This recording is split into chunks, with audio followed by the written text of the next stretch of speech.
Nikol est un traître, scande la foule.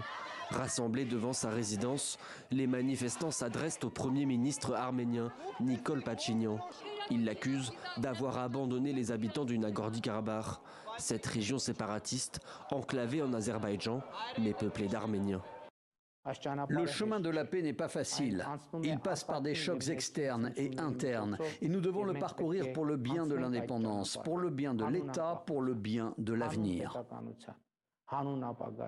Mercredi, après une nuit d'affrontements avec l'armée azérie, les autorités séparatistes de la région du Nagorno-Karabakh ont finalement annoncé leur reddition.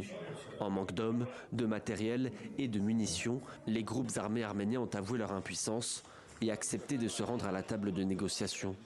Aujourd'hui, les pourparlers à Yevlak, en Azerbaïdjan, ont débuté. Les termes de la capitulation des autorités séparatistes doivent maintenant être décidés. Pour Bakou, c'est déjà une victoire. Suite au lancement et à la réussite des mesures antiterroristes, l'Azerbaïdjan a retrouvé sa souveraineté.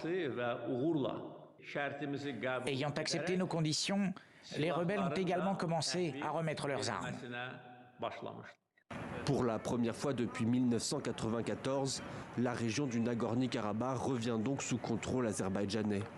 Un dénouement qui suscite de nombreuses inquiétudes pour les 120 000 Arméniens de la région. Beaucoup craignent des représailles et cherchent une protection, comme ici, dans une base militaire russe. La chef de la diplomatie française à l'ONU appelle à la prudence. Il y a des populations arméniennes de culture, par leur histoire, par leur tradition, qu'il faut d'ailleurs préserver dans leurs droits. L'Arménie assure ne pas avoir joué de rôle dans les récents événements.